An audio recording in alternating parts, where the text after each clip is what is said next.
اعوذ باللہ من الشیطان الرجیم بسم اللہ الرحمن الرحیم وَلِلَّهِ الْمَشْرِقُ وَالْمَغْرِبُ فَأَيْنَمَا تُوَلُّوا فَثَمَّ وَجْهُ اللَّهِ إِنَّ اللَّهَ وَاسِعٌ عَلِيمٌ۔ وَلِلَّهِ الْمَشْرِقُ وَالْمَغْرِبُ، وہ کے معنی اور للہ اور اللہ کے لیے ہے المشرق، سارے مشرق اللہ ہی کے لیے ہیں، والمغرب اور سارے مغرب اللہ ہی کے لیے، مشرق و مغرب سب اللہ کے لیے ہیں۔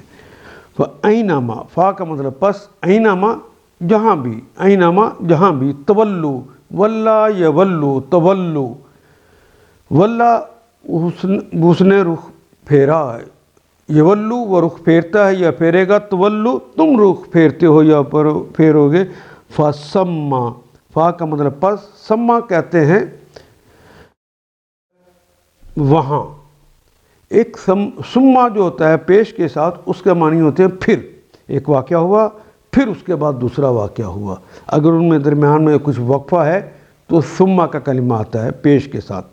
سما کہتے ہیں مقام کو، پھر وہاں ہے وجہ اللہ، پھر اسی طرف ہے اللہ کا چہرہ، وجہ اللہ، وجہ جو ہے چہرہ، یعنی اللہ اسی طرف ہے، وجہ چہرہ، اور اللہ وجہ جو ہے وہ نکرہ ہے، اللہ معرفہ ہے، تو کا کے کی کا اضافہ کریں گے، اللہ کا چہرہ۔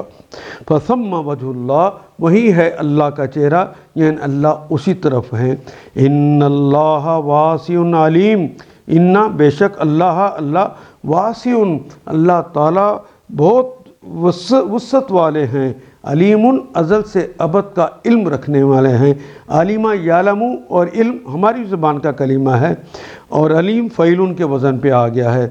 اللہ وسعت والے بھی ہیں اور ازل سے ابد کا علم رکھنے والے ہیں، اور یہ صفت بھی اللہ کی ذاتی ہے۔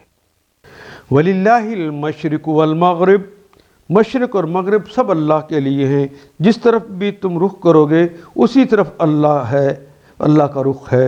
اللہ بڑی وسعت والا اور سب کچھ جاننے والے ہیں۔ ان آیات کو ایک دفعہ پھر تلاوت خود کیجیے، عربی و مبین پڑھتے ہوئے دیکھیے، کیا بات پوری اندر اتر رہی ہے؟ کیا یہ اردو کے سانچے میں ڈھلتی گئی ہیں عبارتیں؟ اگر بات سمجھ آنی شروع ہو گئی تو الحمدللہ یہی ہمارا ہدف ہے، اور یہ ہدف پورا ہو گیا۔ اللہ میرا اور آپ کا حامی و ناصر۔ الف لام